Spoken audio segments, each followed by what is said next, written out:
Hey fellow agents, this is Agent Smith and we are playing Kentucky Route Zero.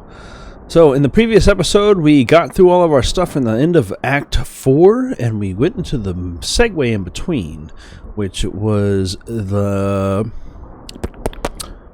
La Pueblo, which I believe is the house, but I guess Casa is the house, so I was wrong on that one. But the Pueblo, or the Puebla of the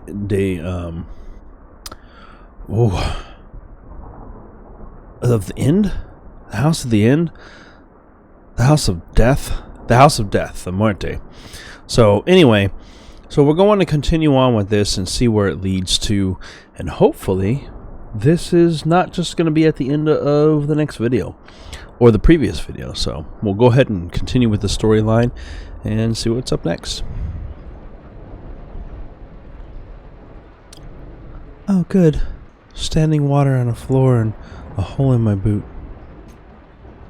Cool, my socks are getting wet. I love to have wet socks.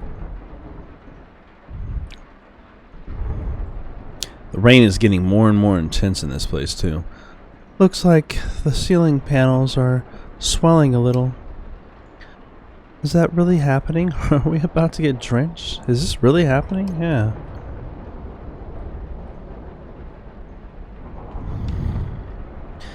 Elmo and Serrano are killing this weather report. Hey. Hey. This is so trippy. How do we work out these ratios of oil, water, and dyes? It seems so precise, and the way he drips them in on one little half drop at a time. Must have been a lot of trial and error, just staring at a circle of light and on the wall. Drip, drip, drip. Where did you where do you get your supplies, Elmo? Ben has a guy. Yeah. Oh wait, you mean the projection stuff? I mail order the candle dyes. Like other stuff, it's just mineral oil. Like you can get at the drugstore, you know. The projector, somebody just left it here. I mean, incredible. Actually, it was that girl who does the pirate video stuff. You know, jamming our signal. Weaver. Yeah, a resident ghost. Ghost, huh? You really think she's dead? Does it matter? What does he mean by that? You don't think it matters? Nah. Alive or dead, a ghost is just what happens when a person is gone but still taking up space. Hey, you think she'll get us tonight? Do you think she'll get us tonight? It's about time, right? He's right. We're about due. Plus, Saturn's in retrograde. So I hear. Not that she keeps a strict schedule, but it's never longer than a month or two between. Oh, wait, what does Mimi call them? Another bad for general vibe around here, but can I be honest? Emily nods in mock gravity. I kind of like it when she busts in and takes over our signal. It's like a log falling on the road. Reminds you that this all used to be trees. Interventions. That's what Mimi calls it. It's been going on for a couple years now. Her performance? Well, they're cool. We're cool though. I never saw her perform, but I heard about it. Oh yeah, I saw her do it a few times. I was into it. This time she jammed our signals and showed up in our broadcast. I didn't know she was. She already disappeared when I came in and took over her old job. She did lectures, right? Yeah, you could say that. I thought of them as storytelling sessions, and She talked for hours and shuffled through a slide after slide of shapes, numbers, and weird constellations. Who knows? Who knows what any of it meant? Everyone was so excited and confused and scared a little. On the defensive. They were all on the defensive a little. They still are. This was her projector? Right. I don't know where she got it, though. It still works really well. I got a spare bulb at a real estate shop, but I haven't had use of it yet. It's strange. I never think of what she's doing as hostile, really. It sounds like Elma has the same impression. What happened to the rest of her stuff? I bet her slides are still here in the studio. Maybe with the posters? Sherry has all Weaver's old notebooks. I know that. She keeps it in her archive, you know? A big blue filing cabinet. With the daisies painted on. Yeah. Anyway, the really hard part to find in these two pieces is these two pieces of glass. They have to be paired very precisely. I had to get these from the clock store over in Glasgow. That's where they came from. Clock faces. Thanks for the tip, dude. Anytime, dude.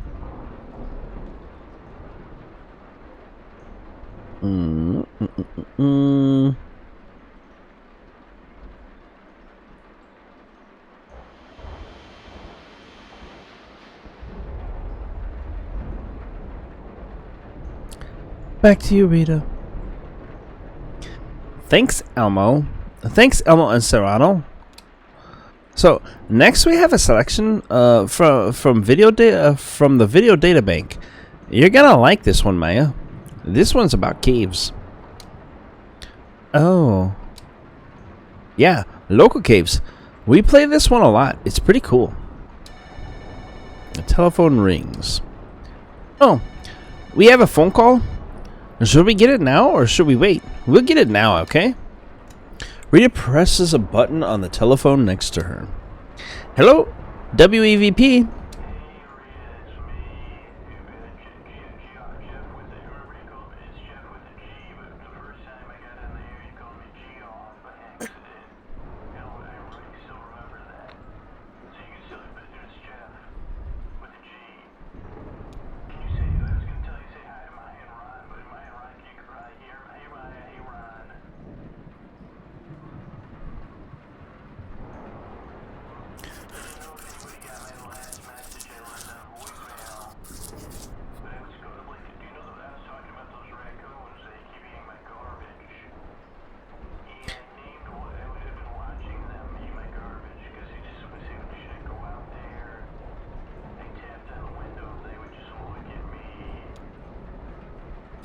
Hope you all packed a lunch. Sounds like this is going to be a long one.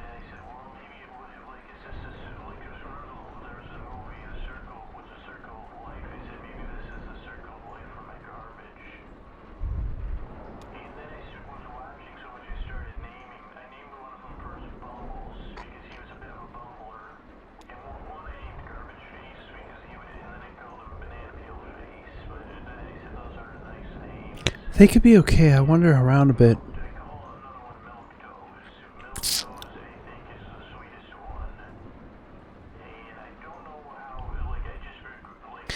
And I don't know how...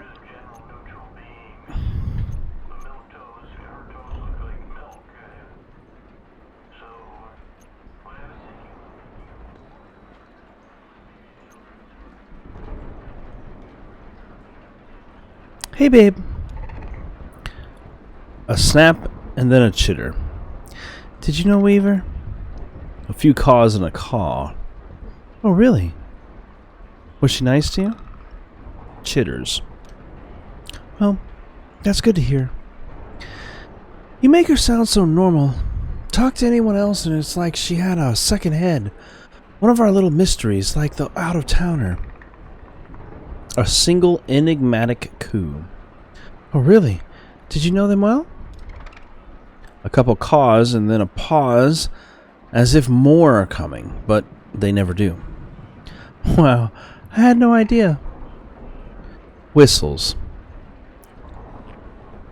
So, who do you think did it? A single reassuring chitter. Of course, I hadn't considered that possibility. What a waste. Sad. Well, have fun. I'm gonna see if Jeff is done. A chitter and a caw.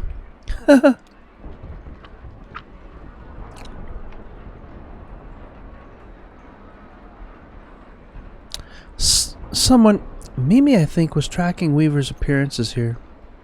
She jotted down the time and date whenever there was an intervention. Mimi hasn't been in a few weeks though. When was the last one? Let's see what the note says. Oh wait, she just wrote times, not dates. Well, that's not very helpful. They're all at night. I guess that's a pattern. Oh, here's Ron's recipe for mac and cheese. 6 cups of milk. Decadent.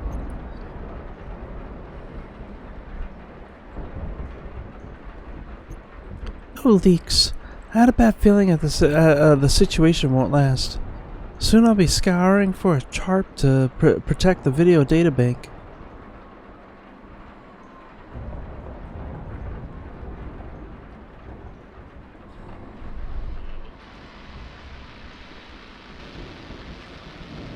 The couch is getting a little damp, but Ben and Bob don't seem to mind.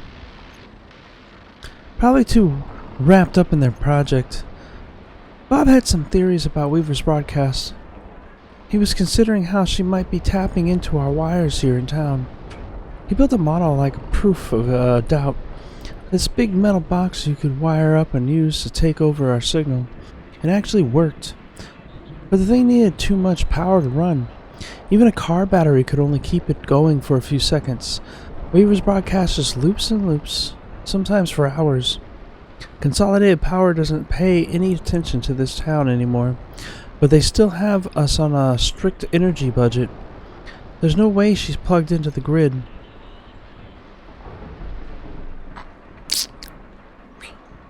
Oh my god, he's still going.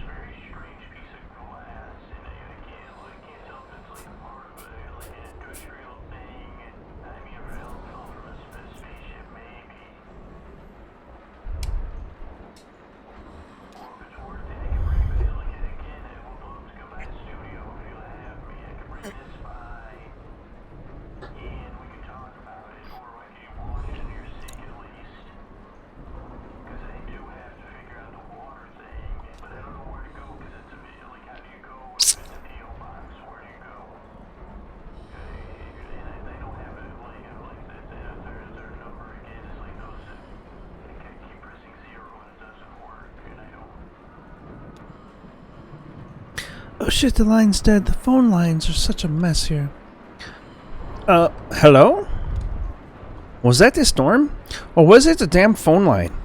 Man, they're really flaky. Ugh, business as usual. He has a really soothing voice. Gets Jeff. He's a regular caller. He's asleep. Hmm? Maya indicates Ron, who has fallen asleep in his chair. Oh, well, let him sleep. Oh, okay, well, let's play the tape. This is cave art, and it's classic around here.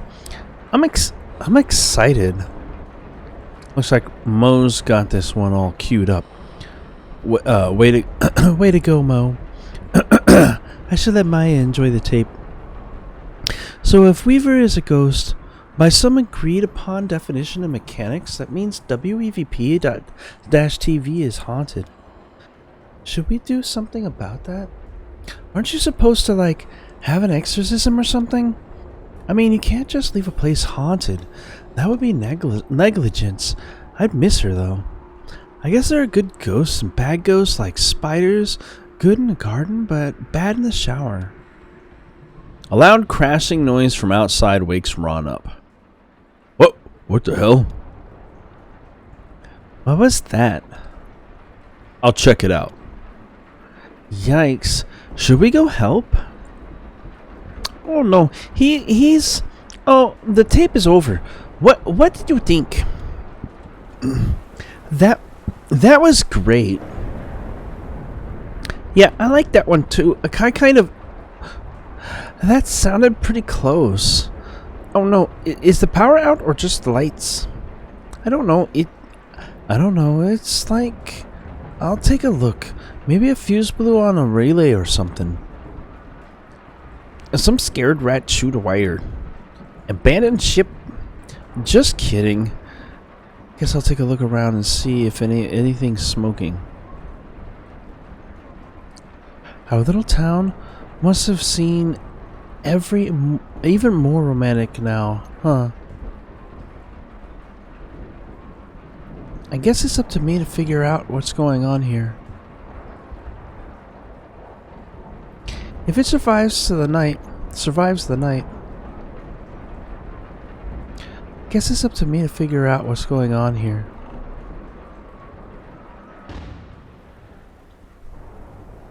Is that a... No, of course not.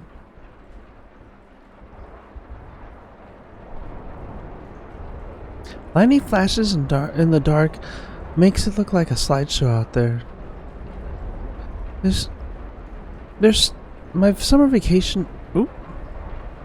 Come on.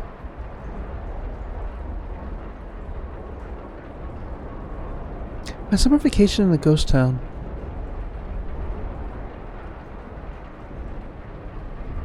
They're still picking away at their project in the dark as the storm bears down on us. So what else is new? That's this whole town just whistling along on its way to the grave.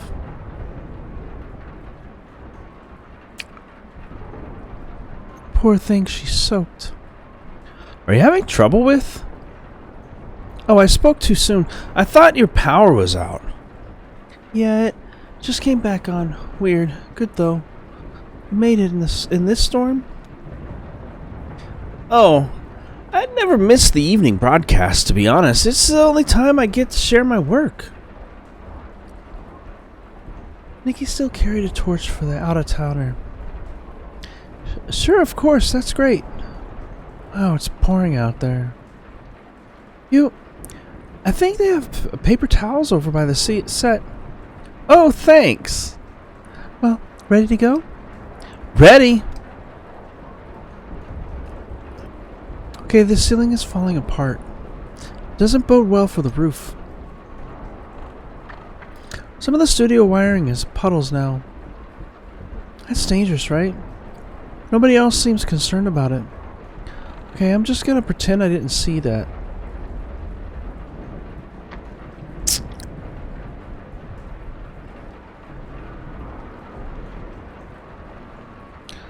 Now we enter the cultural section of of tonight's program.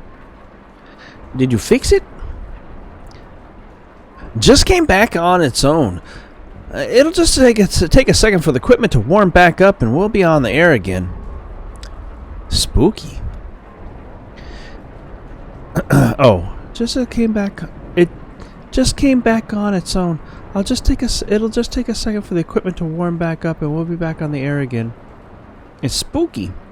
It's a disaster out there. The neighborhood's barn is basically underwater. Wow. So just completely flooded. I passed Ron on the way in. He's going to take a look and see if there's anything he can do. Will they be okay? Ron knows what he's doing. He used to be a firefighter. It's a little bit different though, right? I guess. Nikki hands some wet paper towels to Rita. Oh, thanks. Oh, thanks. Nikki pulls a journal out of her jacket pocket. I brought my work. Oh, good. To Maya, Nikki reads her poetry. It's a weekly feature of our broadcast. Oh, it's a weekly feature of our broadcast. Oh, great. I look forward to hearing it. Yeah. I just hope that we can keep going. We lost power a little while before, right? Before But better get started than... Blah, blah, I can't speak today. To the camera reading. To the out-of-towner. What eagle flew you to your final bed? It was not men who brought you there to sleep. The men who left you bloodied, then and fled, had chosen mud and muddy water creek. Did wild turkeys gobble, dote and care, and wipe the moss beneath your eyelids clear? Did cardinals pull the twigs out from your hair, and wash your hands and feet and trim your beard? When wood ducks dressed in your resting gown and pigeon-fashioned shoes from leaves and bark, who then sewed flowers into a burial crown? The one who made your heads rest was a hawk. The men who broke your body, where were they? The vultures stayed home on your funeral day. Emily, look at the monitor. Dude, be quiet. We're live right now. No, we're not. Just look.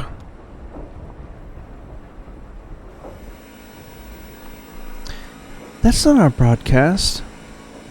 Damn, there she is. Elmo was right.